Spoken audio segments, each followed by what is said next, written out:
Pagka may taong lumalayo sa'yo, nagpo-pull away, let's say for example, ito po ay ex natin. Ito po mga utol ay napakasakit, nakakalito, at totoong nakaka-bad trip. Maganda pag-usapan ito mga utol kung gusto mong ma-turn, kung gusto mong bumaliktad ang sitwasyon at ikaw naman po ang isipin niya.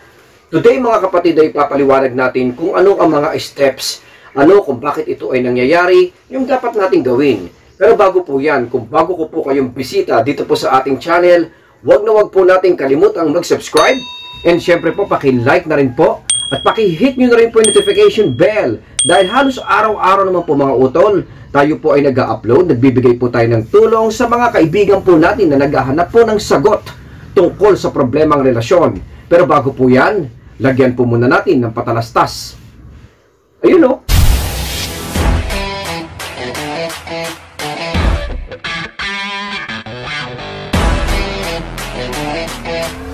Welcome back! Nice ko po muna sana mag-invite na paki-like, follow, paki-dalaw naman po tayo sa ating Papong TV Facebook page mga utol, kung saan tayo po ay naglalagay ng mga latest update at mga nangyayari po dito po sa ating channel. At sa mga nice po tayong makausap, makapanayan po sa isang one-on-one coaching, ay dito nyo rin po ako pwedeng mapuntahan. Pag-usapan na natin yan mga kapapong kung ano ang dapat mong gawin, lalong-lalo na nga po na kung sa mga oras na to, ikaw ay nasasaktan, nahihirapan, nalilito. First utol, gusto ko maintindihan natin na ito po ay very common. Natural lang po ito, lalong-lalo na nga po kung halimbawang both of you ay may attachment pa. Let's say, kagagaling nyo nga lang po both sa isang relationship at nasa breakup ka ngayon. At since na sinabi ko na ito po ay very common, it's very common mga kapatid na ang problema basically ay hindi ang ex natin o hindi ang taong lumalayo. Kasi kadalasan, hanap tayo ng sagot, pinifigure out natin kung bakit ganon, bakit siya po ay dumidistance. Pero normally, ang problema po ay nasa atin, wala po sa kanila. Kaya nga po commonly lagi nating binabanggit, yung approach natin ang may problema. Yun ang dapat mong baguhin at yun ang dapat mong silipin. As nature po kasi, human nature, yun yung nagiging sagot nila on how we deal with them mga utol. Kung halimbawa kinukulit natin sila, natural lang naman po sa isang tao na kinukulit natin na magbigay po ng gap. Let's say for example, nagkakaroon nga kayo ng heated argument. Natural mga utol, every person magpo-pull away po yan. It depends on how we approach them. Alam kong marami na rin pong gumawa ng research, nanood ng mga video, nagbasa ng mga libro, at parating yung nakikita rito mga utol is silence or wala kang dapat gawin. Absolutely do nothing. Or sabihin na nga po nating mag-walk away ka. Ito madalas ang nababasa natin at naririnig natin kung halimbawang may taong dumidistance at nagpo-pull away nga po sa atin. Pero since na tayo po ay apektado, hindi po natin ito lubusang maintindihan. Dahil nga po ang nasa isip natin, kung kailan palagay natin na kailangan nating ipaglaban, bakit doon pa tayo pinapalayo? Kung halimbawang siya nga po ay dumidistance sa atin, bakit tayo mananahimik at wala tayong dapat gawin? I'm very sure po mga utol na ito po ay ang hirap isolve na riddle. Tayo po ay nahihirapan at ang palagay nga po natin ay kailangan nating sumulong.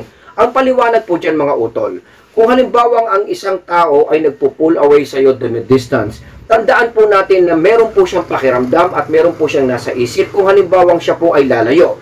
Katulad nga po ng binanggit ko earlier. Ginagawa po nila ito in reaction sa approach mo sa kanya.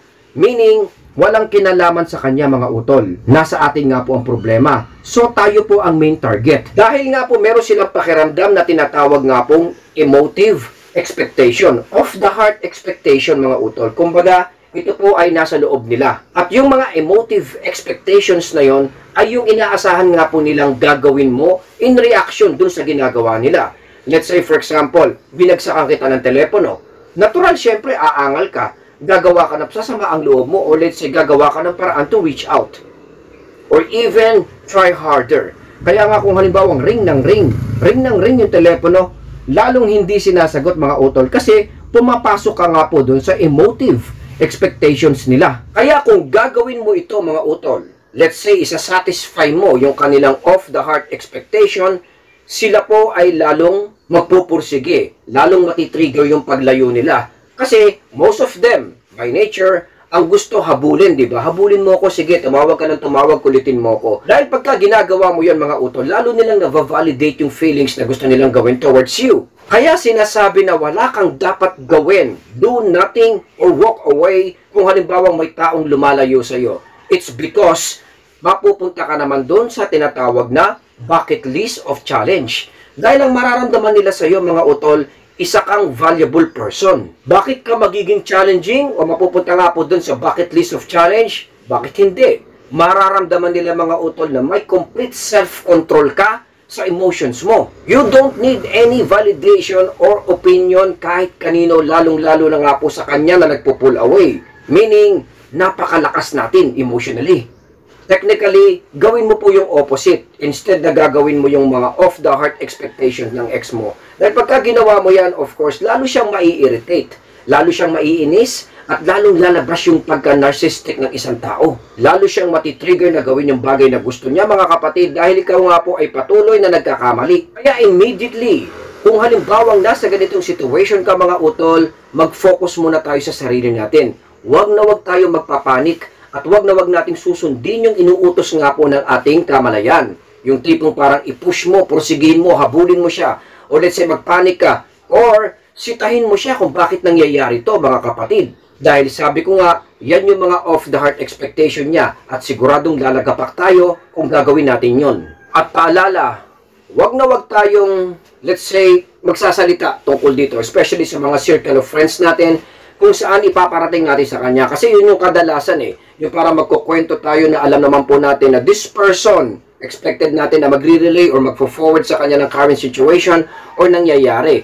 Kasi ang gusto natin mangyari yung para makarating sa kanya na kayo nga po ay apektado, na hindi kayo happy or negative kayo dun sa ginagawa niya. Pag ginawa po natin yan, para siyang magiging isang checklist sa isip ng taong nagpupulaway sa atin. Kaya kung halimbawang hindi mo to gagawin mga utol, instead na check ang mapupunta, magiging malaking question mark po ito sa kanya. Always remember na kung halimbawang ito ang ginagawa, stay strong mga kapatid. Physically, emotionally, mentally.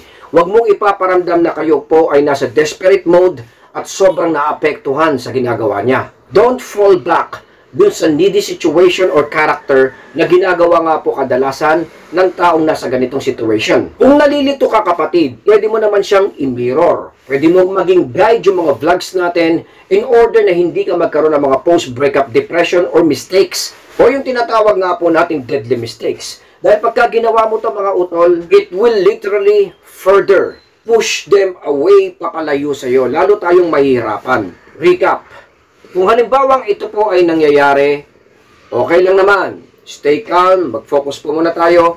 Kung kailangan ng small talk, open communication, mararamdaman naman po natin yan, sige po, gawin natin. Pero kung halimbawang ito nga po ay talagang patuloy niyang ginagawa at halos parang hindi na tayo binavalue, hindi na siya nakikinig mga utol, huwag nating ibigay yung mga off-the-heart expectations niya at maging challenging tayo agad-agad. Tandaan, instead na ilagay nga po natin yung check sa isip niya na magbibigay sa kanya ng satisfaction, bigyan niyo po siya ng malaking question mark kung bakit hindi nga po kayo naaapektuhan o nagre-react tungkol dito. Everyone, gusto natin yung binavalue tayo mga utol. Kung halimbawang tatalikod ka rito, sabi nga nila, do nothing, wala kang pakialam, hindi mo papakita na apektado ka, magbibigay ka ng sense of urgency sa taong ito at malalagay nga po siya dun sa sense of wondering kung bakit nangyayari ito. Dito kadalasan nagkakaroon ng triggering factor para siya naman po ang humabol sa iyo. Madalas ito mga utol na hindi po ito biro. Or sabihin na nga po natin na i-message ka nila. Dito naman po ako magpapaalala na huwag tayong magkakamali na i-accommodate kagad ito. Dahil kadalasan, hindi lang natin napapansin pero day to day mga utol sa mga breakup situations or relationship, nangyayari ito Yung tipong parang, uy, minessage na niya ako, so sasagutin ko na. Akala natin okay na yon mga utol. Pero hindi natin naiintindihan na ito po ay stages lang. Steps lang po ito. Katulad niyan. Pagka halimbawang ginawa niya yan mga utol, trapin mo. Huwag mong kibuin, huwag mong pansinin. Kung halimbawang siya po ay nag-message sa iyo ng alanganin, matulog ka na. Or halimbawang pumunta ka muna sa mga dapat mong puntahan, dibagin mo muna ang sarili mo para lumipas ng konti yung oras, hilahin ng konti. Nang sa ganun magkaroon siya ng curiosity at mailagay ka nga po dun sa bucket list of challenge. Yan ang dapat mong gawin kung halimbawang may taong lumalayo sa'yo may taong para nagmamataas sa iyo at ang pakiramdam niya mas dominante siya sa iyo mga utol, madali lang po at ganito lang po ang paraan para maibalik po ang halaga natin sa isip at puso ng taong ito mga utol. Let's say for example, taong mahal natin or ex natin. Hanggang dito na lang po muna si Papong TV. I hope na nakatulong po tayo dyan. Suportahan po natin. At syempre po, bantayan po natin, alagaan po natin ang ating pamilya. Maraming salamat po sa inyong lahat. Papong TV po.